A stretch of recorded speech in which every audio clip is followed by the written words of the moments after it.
The Grand Assembly Hall was the largest building ever made by living creatures. It floated in space near the center of the galaxy. Its walls were made of crystal that could change color based on the mood of those inside. Today, the walls glowed a cold blue. The mood was not friendly. 4,000 species had sent their representatives to this place. They came from every corner of known space. Some were tall and thin, like walking sticks. Others were short and round, like living stones. Some floated in tanks of liquid.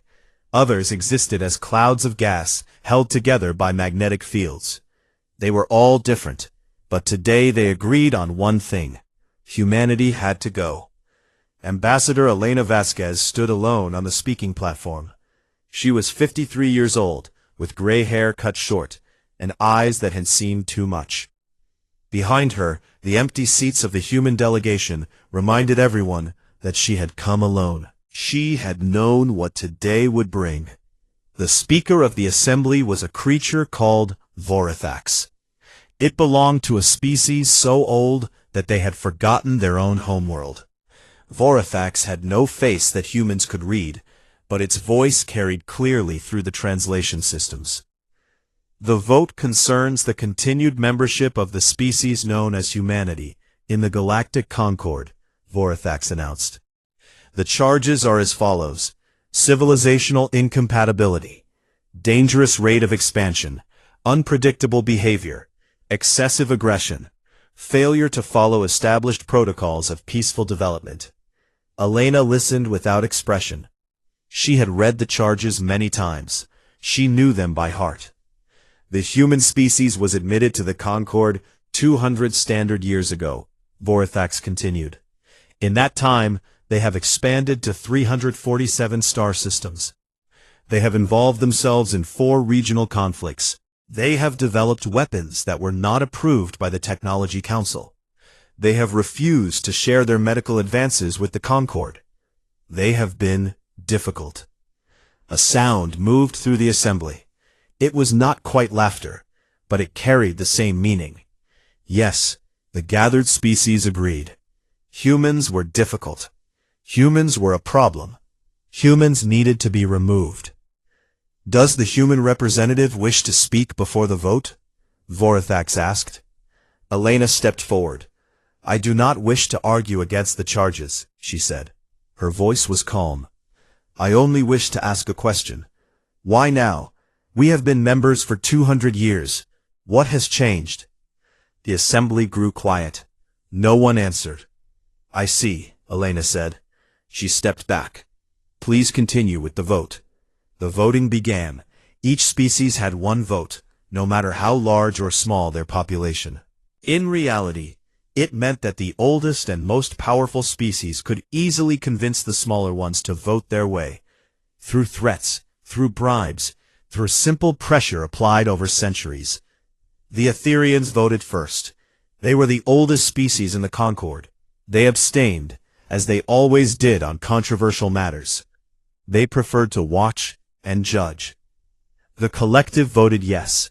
They were a hive mind that controlled 800 star systems. They had never liked humans. Humans were too individual, too chaotic, too hard to predict. The Krellian Empire voted yes. The Vosh Federation voted yes. The Unified Territories of Marn voted yes. One by one the votes came in. Elena watched the holographic counter climb higher and higher. She showed no emotion. She simply watched and waited. Some species voted no. The Velthari, a small species that humans had helped during a plague, voted against banishment. The Ushani, who had been relocated from their homeworld generations ago, also voted no. A few others joined them, but they were too few. The final count appeared in the air above the assembly. 3,847 in favor of banishment. 12 opposed. 141 abstentions. The walls of the assembly hall shifted to a satisfied green. The vote had passed. Humanity was no longer welcome in the Galactic Concord. The motion is carried, Vorithax announced. The human species is hereby banished from all Concord space. You have 1 standard year to remove all human presence from Concord territories. Your access to the relay network will be terminated. Your trade agreements are void. Your treaties are cancelled. You will have no further contact with Concord species. Elena nodded slowly. She had expected this. She had prepared for this. But hearing the words still hurt. "Do you understand these terms?" Vorthax asked. "I understand them," Elena replied. "Do you have anything to say?" Elena was quiet for a long moment. The assembly waited. Some of the representatives were already celebrating quietly among themselves. The human problem was solved. They could return to their normal business of ruling the galaxy. "I request permission to make a brief statement," Elena said. "Not to argue, not to plead, simply to clarify a few things before we leave." Vorthax considered this. The request was unusual, but the Concord prided itself on being fair. They had won. They could afford to be generous. "Permission granted," Vorthax said. "Keep it brief." Elena looked out at the thousands of species that had just voted to cast humanity into the darkness. She looked at the Etherians, who had watched and done nothing. She looked at the small group of species who had voted to support humanity. She remembered all of it. "We accept your verdict," she said. "We will leave your space. We will honor the timeline you have given us. We will not fight this decision." A wave of surprise moved through the assembly. They had expected anger. They had expected threats. They had expected humans to be human. "However," Elena continued, "before we go, we believe it is important that you understand exactly what you have voted to remove from the Concord. We have been members for 200 years. In that time you have seen very little of what humanity truly is. This was intentional." She paused. "We request a 3-day recess to prepare transition documents. During this time, we will share some information that we believe is relevant to your future planning. Consider it a parting gift." Vorthax consulted with the senior representatives. 3 days was nothing, and they were curious despite themselves. What could humanity possibly show them that would matter? "Granted," Vorthax said. "This assembly will reconvene in 3 standard days." Elena bowed slightly. It was a human gesture of respect, though the aliens did not know this. Then she turned and walked out of the Grand Assembly Hall. Behind her, the representatives began talking among themselves. Most were pleased. The difficult species was leaving quietly. This was better than they had hoped. None of them noticed the small smile on Elena's face as the doors closed behind her. None of them understood what they had just agreed to. In 3 days, they would learn. In 3 days, everything would change. Humanity had been preparing for this moment for 200 years, and now, finally, it was time to show the galaxy what they had been hiding. The 3 days passed slowly for the Galactic Concord. Representatives spent their time making plans for a galaxy without humans. Trade routes would need to be adjusted. Border patrols would need to be increased. Some worried that humans might become pirates or raiders once they were pushed out. Others laughed at this idea. Humans were young and weak. What could they possibly do against the combined might of 4,000 species? Elena Vasquez spent those 3 days very differently. She barely slept. She spoke with Earth and the human colonies through secure channels. She coordinated with allies that no one in the Concord knew existed. And she prepared the presentation that would change everything. When the assembly reconvened, the hall was even more crowded than before. Word had spread that the humans were going to say something interesting. Representatives who normally sent assistance came in person. News networks from across the galaxy pointed their cameras at the speaking platform. Elena walked to the center of the hall.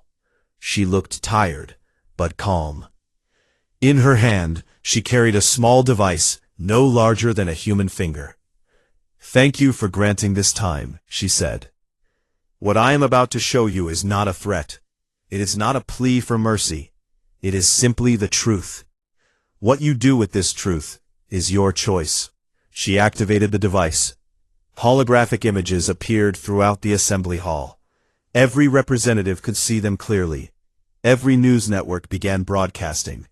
For 200 years, you have known humanity as a minor species, Elena began.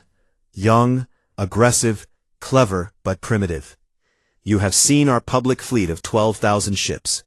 You have seen our 347 colonies. You have seen what we wanted you to see. The first image showed a human ship. It was the kind everyone recognized. Boxy, ugly, functional but unsophisticated. The representatives nodded to themselves. Yes, this was human technology. Nothing impressive. Then the image changed. A different ship appeared. It was sleek and fast-looking. Its design was unlike anything the Concorde had ever seen. It was clearly human in origin, but it was generations ahead of anything humans had ever shown. This is a Shadow-class cruiser, Elena said. We have 42,000 of them. They are faster than any ship in the Concorde fleet. They carry weapons that we developed in secret. They are crewed by humans who have trained for decades for a conflict we hoped would never come. The assembly went silent. You may wonder where we hid 42,000 ships, Elena continued. The answer is simple. Space is very, very big. We built our shipyards around brown dwarf stars, in asteroid fields far from any habited system, in the empty spaces between spiral arms where no one ever looks. You never found them because you never thought to look. More images appeared. Shipyards the size of small moons. Factories producing weapons and armor. Training facilities where human soldiers learn to fight in zero gravity, in toxic atmospheres, in conditions that would kill most species. We have also made advances in other areas, Elena said. Medicine, for example. A new set of images appeared. Charts and diagrams showing human medical research. 12 years ago, the Krellian Empire suffered an outbreak of the Weeping Plague. 14 billion Krellians died. The Concorde could not find a cure. Elena paused. We found a cure. We could have saved them. We chose not to share it. Angry shouts came from the Krellian delegation. Their representatives stood up, their scaled bodies shaking with rage. Why would you let us die? Because the Krellian Empire voted to block human expansion into the outer territories, Elena replied calmly. Because your government made secret deals with our enemies. Because we were watching, and we did not like what we saw. She let that sink in before continuing. We also solved the energy crisis that has limited faster-than-light travel for millennia. Zero-point energy extraction, unlimited power from the vacuum of space itself. We have had this technology for 80 years. We did not share it. The images changed again. They showed power generators that could fit in a human hand, but produce enough energy to run a city. They showed ships that could cross the galaxy in weeks instead of months. You wondered why we shared so little, Elena said. Why we always seemed to be hiding something. Now you know. We were hiding everything. The assembly was in chaos. Representatives shouted at each other. Some demanded that humanity be destroyed immediately. Others called for calm. The Etherians sat in perfect silence, their ancient minds processing what they were seeing. Elena raised her hand. Slowly the noise died down. I have not shown you these things to frighten you, she said. I have shown you these things so that you understand what comes next. New images appeared. These were not of ships or weapons. They were documents, communications, secret recordings. For 200 years we have been watching the Concorde, Elena said. We have seen how this galaxy truly works.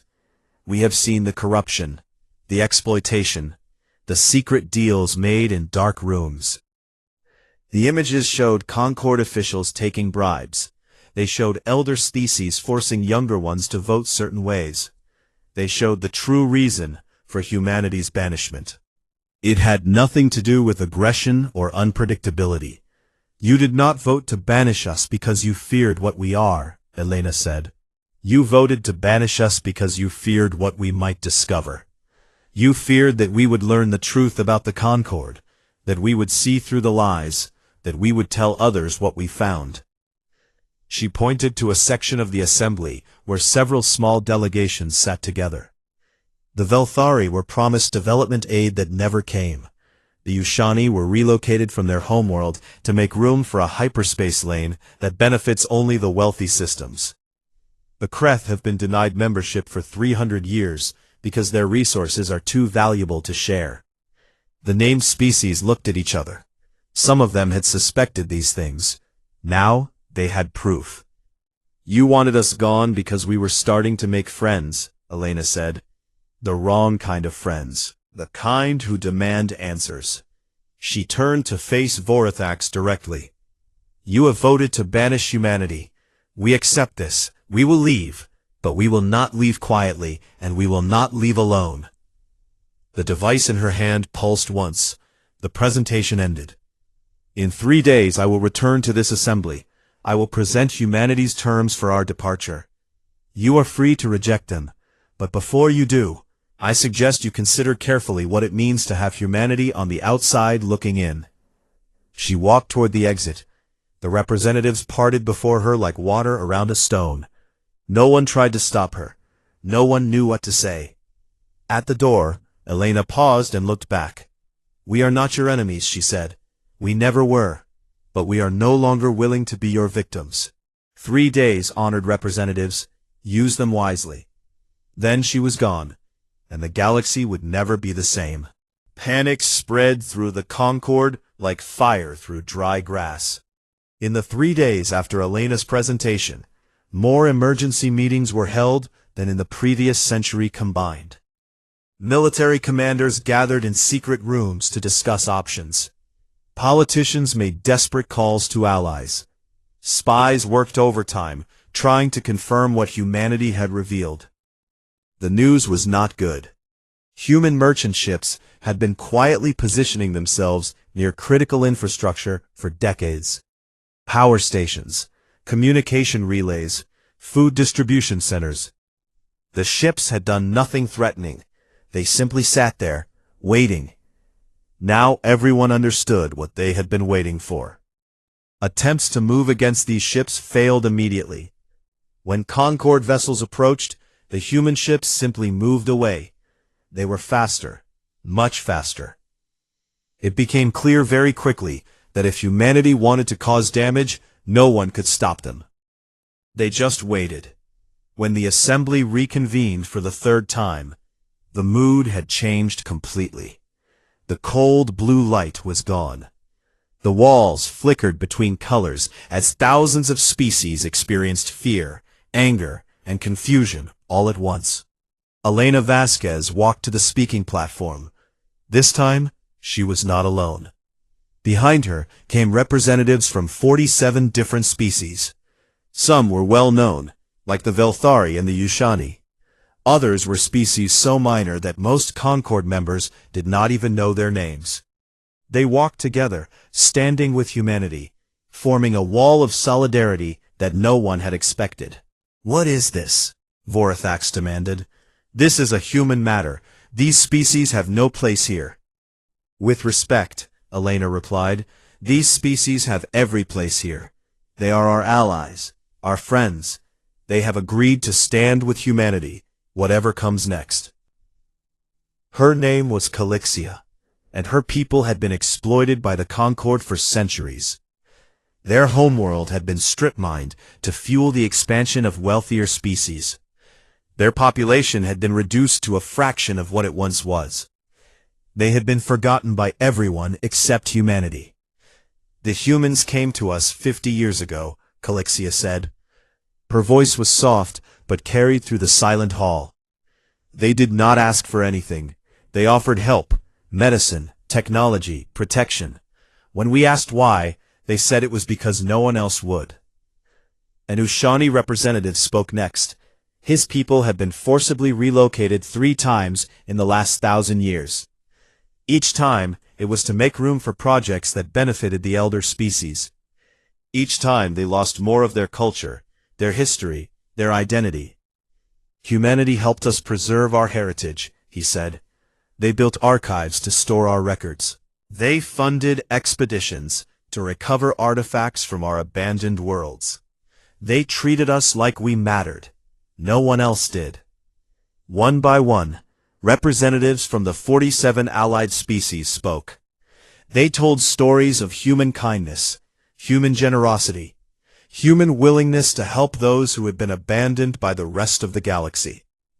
It was not the picture of humanity that the Concord had painted. When the testimonies ended, Elena stepped forward again. We did not spend 200 years preparing for war, she said. We spent them preparing for this moment. The moment when the Concord showed its true face.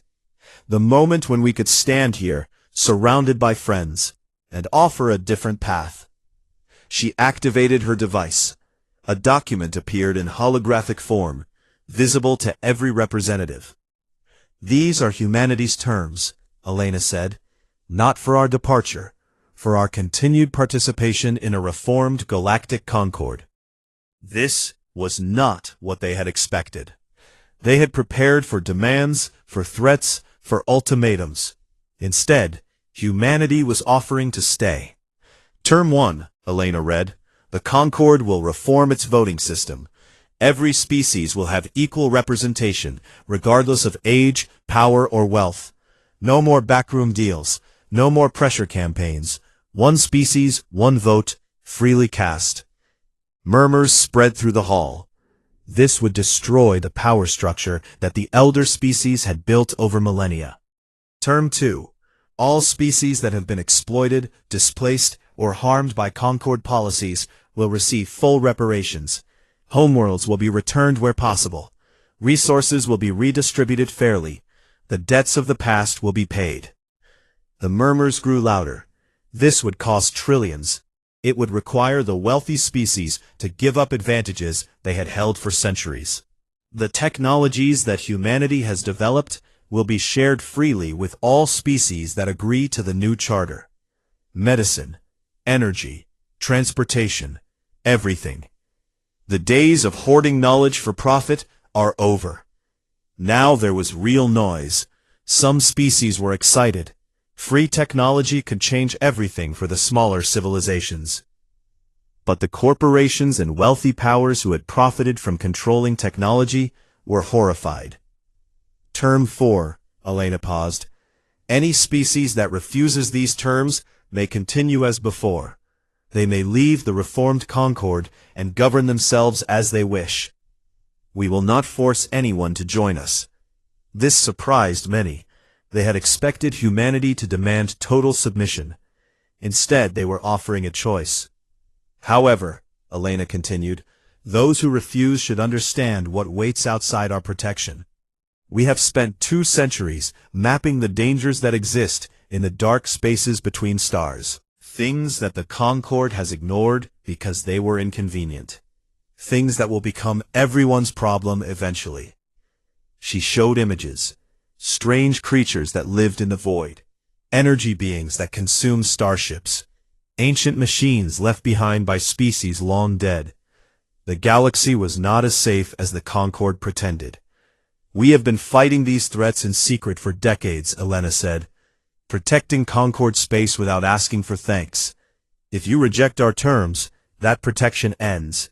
You will face these dangers alone. The assembly fell silent again. This was not a threat.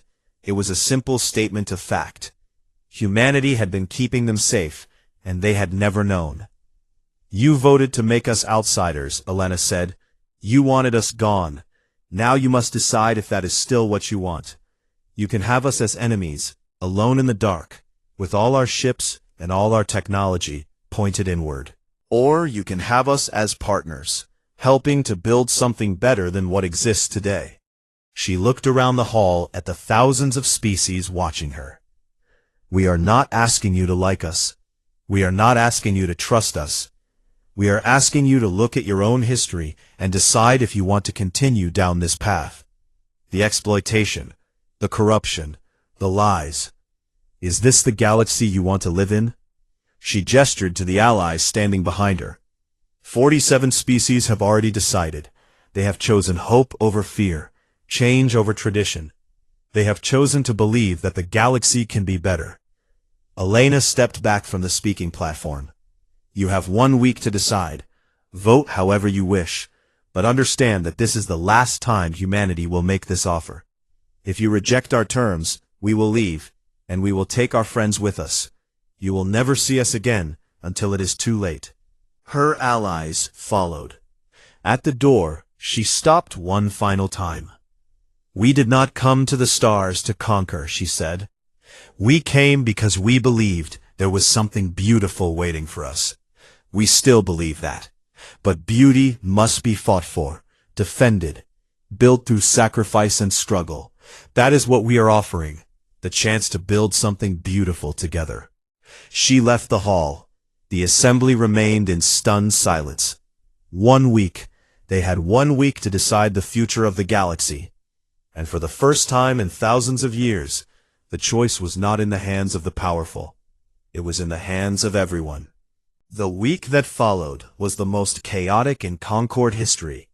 Species that had been allies for millennia suddenly found themselves on opposite sides. Old friendships broke apart. New alliances formed overnight. The careful balance of power that had held the galaxy together for thousands of years began to crack. 3 major groups emerged from the chaos. The first group was led by the Etherians. They were the oldest species in known space. They had watched civilizations rise and fall for millions of years. They believed themselves above the petty concerns of younger races. And they absolutely refused to be told what to do by humanity. We will not bow to these children, declared High Elder Synaxis.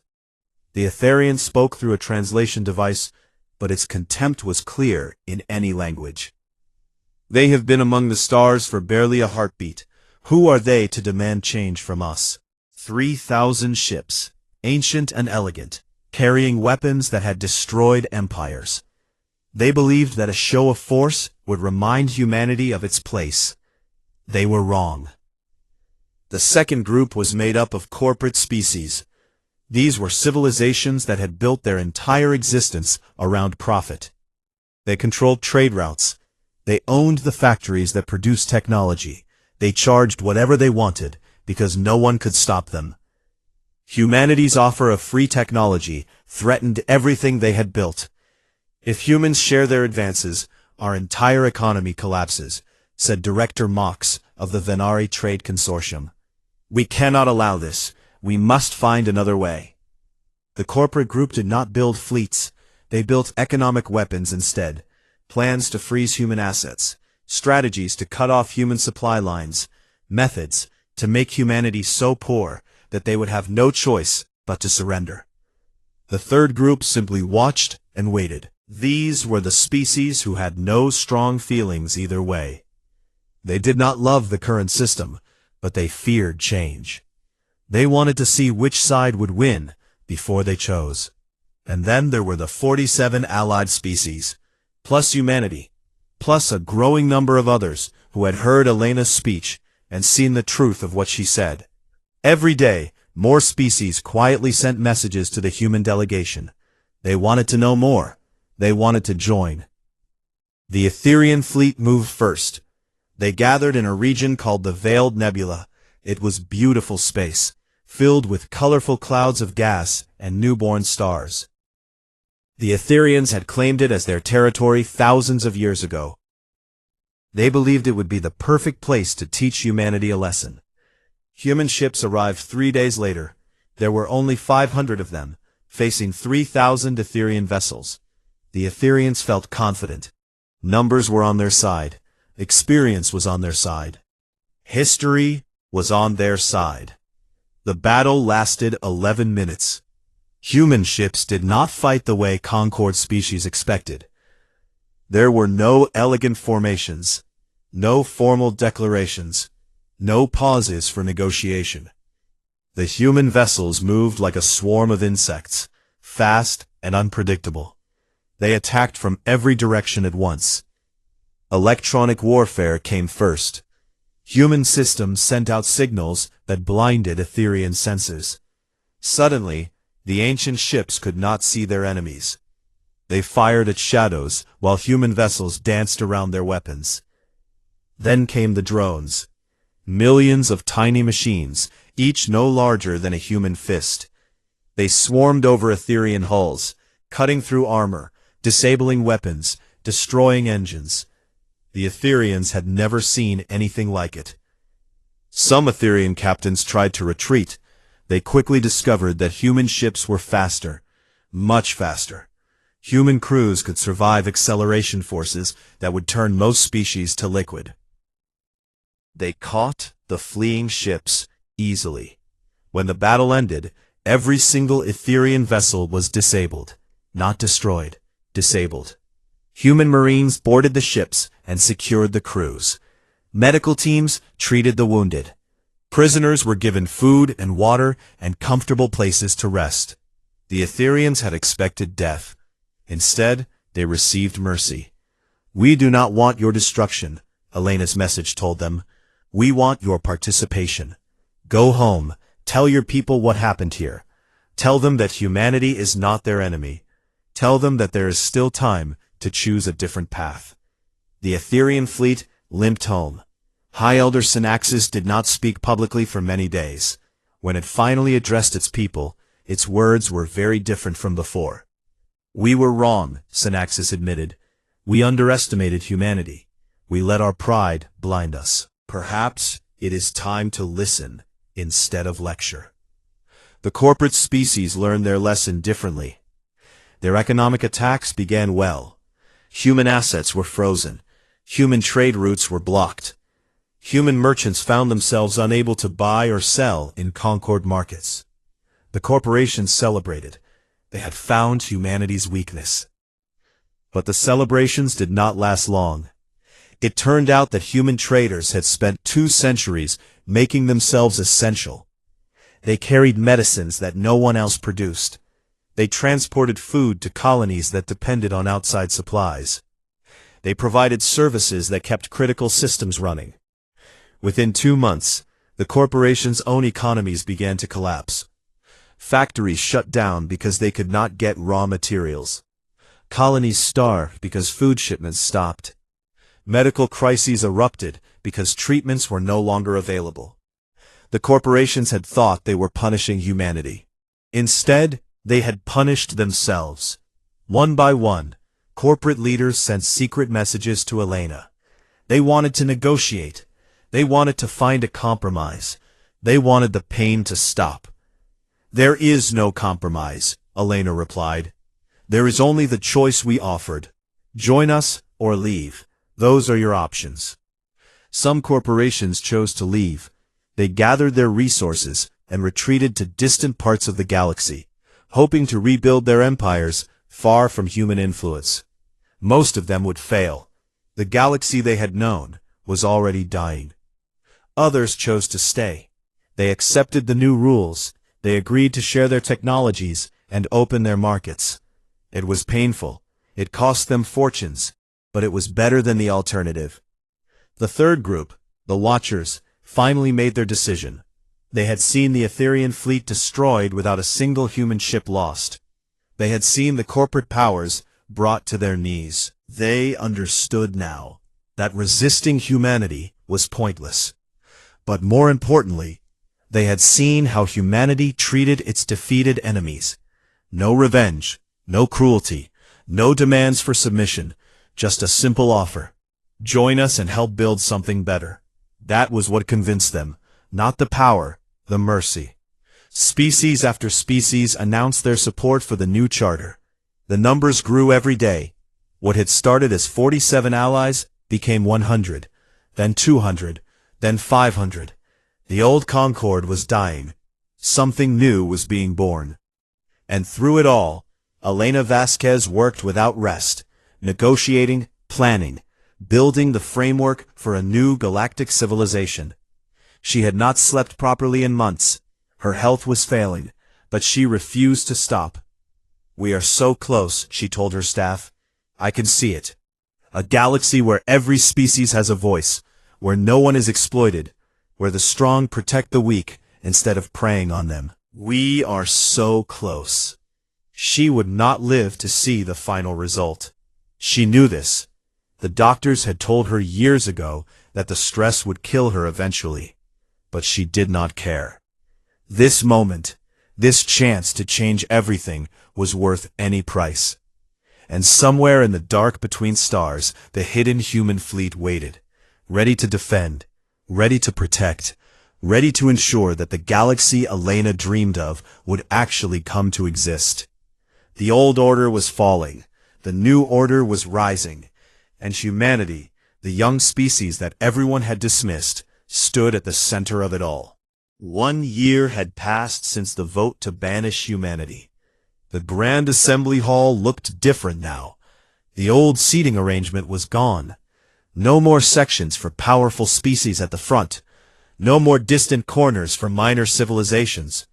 The new seats were arranged in a great spiral, with every delegation equal in position and importance. The walls still changed color with the mood of those inside. Today they glowed a warm gold. The mood was hopeful. 4,293 species had gathered for the first meeting of the new Concord. This was more than had ever participated before. Species that had been denied membership for centuries were finally welcome. Species that had hidden from the old Concord, afraid of exploitation, came forward to join. The galaxy was bigger than anyone had realized. Elena Vasquez walked slowly to her delegation seats. She did not take a place of honor at the front. She sat in the middle of the spiral, surrounded by allies and former enemies. The Velthari sat to her left. A reformed Etherian delegation sat to her right. Ahead of her, she could see representatives from 100 species she had never met before this year. She looked tired. She looked older than her 54 years. But she was smiling. The new Speaker of the Assembly was elected, not appointed. Her name was Calixia, the Velthari who had first testified about human kindness. She rose to address the gathered civilizations. 1 year ago, this assembly voted to banish humanity from the stars, Calixia said. Her voice was stronger now than it had been. Leading a revolution had changed her. Today we gather to build something new, something better, something that honors the sacrifice of all those who came before us. Elena listened with tears in her eyes. She had worked so hard for this moment. And now, finally, it was happening. The new Concord is not a gift from humanity to the galaxy, Calixia continued.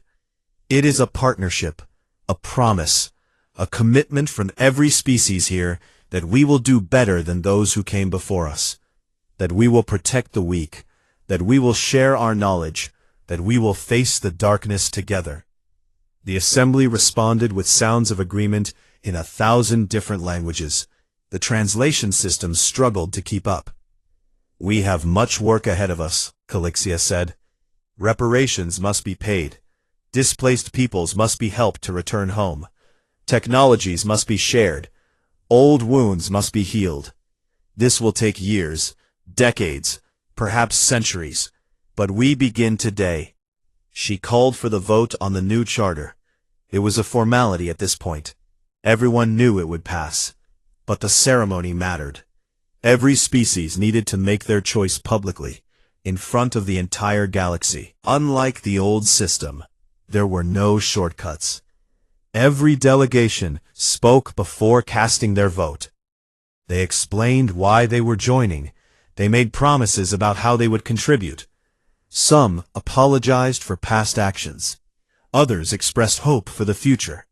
When the final count appeared, the hall fell silent. 4,293 in favor, 0 opposed, 0 abstentions. For the first time in galactic history, every species present had agreed on something. The walls of the assembly hall shifted through colors that had no names in any language. They were trying to express an emotion that had never existed before. The joy of true unity. Calixia turned to Elena. "Ambassador Vasquez," she said, "would you like to say a few words?" Elena stood slowly. Her body ached. Her doctors had warned her not to make this trip. But she would not have missed this for anything. "When I was a young woman," Elena began, "I read stories about the stars. I dreamed of the wonders we would find, the friends we would make, the adventures we would have. Then I grew up and learned that the universe was not so kind, that the galaxy was full of cruelty and exploitation, that the powerful took what they wanted and the weak suffered in silence." She paused to catch her breath. The hall waited. "I almost gave up hope," she continued. "Many times I almost gave up. But then I met the Velthari, the Ushani, the Kreth, all the species that the old Concord had forgotten. I saw their courage, their kindness, their refusal to become as cruel as those who had hurt them. And I realized something important." She looked around the hall at the thousands of faces watching her. "The galaxy is not cruel," she said. "People are sometimes cruel, systems are sometimes cruel, but the galaxy itself is just a canvas. What we paint on it is our choice. For too long, we painted pictures of exploitation and fear. Today, we begin a new painting, one of hope, one of partnership, one of beauty." She smiled at Calixia. "I am old," Elena said. "I will not see how this painting turns out. But you will, all of you will, and I ask only one thing of you. When you face difficult choices, when you are tempted to take the easy path of cruelty, remember this moment. Remember what it felt like to stand together. Remember that you chose hope." She sat back down. The hall erupted in applause that lasted for several minutes. After the ceremony, there was a celebration. Species that had been enemies for millennia shared food and drink. Old grudges were set aside, at least for one night. Music played in dozens of different styles at once, somehow forming a harmony that should have been impossible. Elena did not stay long. Her assistant helped her back to the human delegation's quarters. On the way, she passed an observation window. Outside she could see the stars, billions of them, trillions, more than anyone could ever count. "Ma'am," her assistant said, "are you all right?" Elena nodded slowly. "I'm just looking," she said. "It's beautiful, isn't it?" "Yes, ma'am, it is." They stood there together for a moment, watching the stars. Far away, in the dark spaces between galaxies, the human fleet began standing down. Ships that had been ready for war for decades started returning to their hidden bases. Weapons were powered down. Crews were given leave to visit families they had not seen in years. The fleet was not disbanded. There would always be dangers in the universe, but its purpose had changed. It was no longer preparing to fight the Concord. It was preparing to protect it. Elena Vasquez died 3 months later. She passed peacefully in her sleep, surrounded by friends from a dozen different species. The new Concord declared a day of mourning. Every system, every station, every ship lowered their flags to honor the woman who had changed everything. But in the human colonies, they did not mourn. They celebrated. They told stories about the ambassador who had stood alone before 4,000 species and refused to back down, who had built an alliance from nothing, who had offered mercy when she could have demanded revenge. In schools across human space, children learned her words. The galaxy is just a canvas. What we paint on it is our choice. And in the Grand Assembly Hall, now filled with more species than ever before, a small memorial was placed near the seat where Elena had sat during the founding vote. It showed her face, captured in a moment of hope. Beneath it were words in every language known to the Concord. She believed we could be better. She was right. The new Concord was not perfect. Nothing built by living beings ever is. There were disagreements. There were setbacks. There were moments when it seemed like the old ways might return. But whenever those moments came, someone would remember. Someone would speak up. Someone would remind the others of what they had promised. And the galaxy kept moving forward, into the light, together.